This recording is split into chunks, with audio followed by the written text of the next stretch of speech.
Steve White with you on the Rural Radio Network. We are in Indianapolis with the U.S. Meat Export Federation. Dave Bruntz, he is from Friend, Nebraska, and certainly through your service on the Corn Board, you have come to see the value, I take it, of what the U.S. Meat Export Federation means for us. Oh, yes. USMEF was one of the big and good cooperators with the Nebraska Corn Board. We've had a great relationship with them even before I got on the Corn Board back about 12 years ago. Right. In Nebraska, we're so well positioned with that golden triangle. We do that as well as anybody, and we continue to find markets for our corn, both through that ethanol product and through the byproducts and also feeding cattle.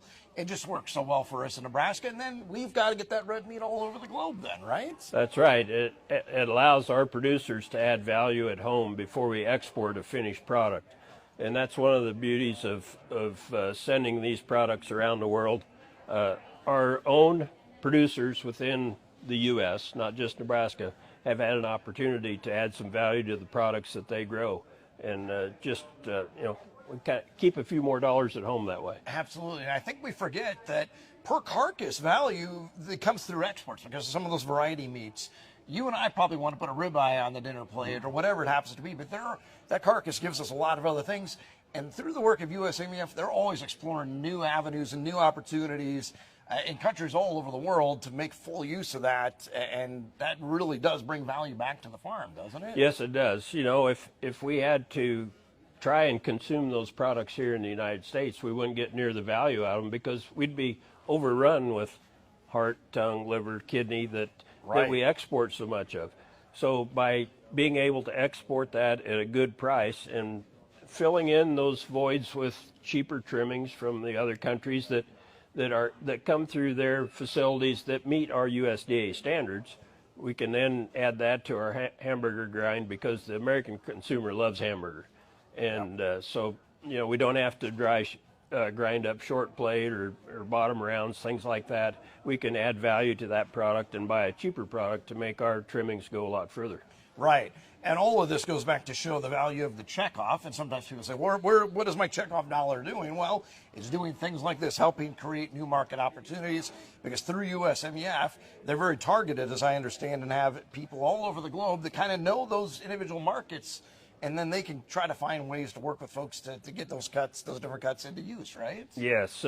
USMEF has 20 offices around the world, and those employees in them offices are natives of the countries that they're working in. So they understand the culture, the language.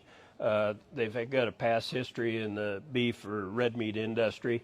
So they can make these contacts as new products are developed here in the U.S. that will fit into their culture.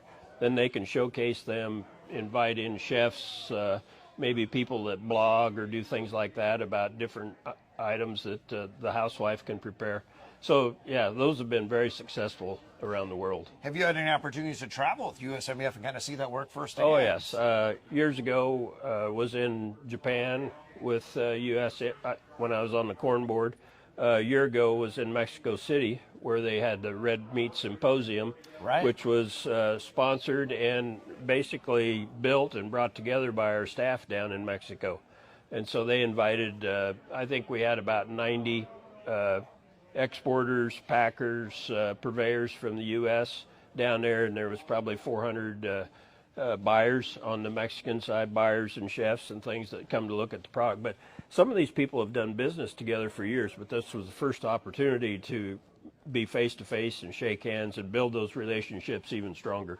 Let's talk a little bit about Nebraska's role with USMEF. We already talked about certainly the Corn Board as a funding collaborator, but in terms of leadership, we've got a Nebraskan who has for the last year served as a chairman. That's kind of a feather in our cap as Nebraskans, isn't it? Yeah, Steve Hansen from Elsie, Nebraska. Yeah. He's our chairman right now, and his chairmanship will end at the end of this meeting, and Jay Tyler from Idaho will step into that. But Steve's done a wonderful job, and he comes from the checkoff side as a beef producer. Right. And Nebraska, I think it goes to show through our organizations, Nebraska, we have leaders all throughout National Corn, through USMEF, through the Grains Council, the beef checkoff side. We've got Nebraskans in really some strategic positions, I think really serves us well. Well, we're an ag state. We're the beef state. That's right. So I'm glad to see so many of our producers taking an active part in these different associations, and that's really important to them and to the fellow members of those associations. And I think it speaks highly to what we do as a state and building up leaders.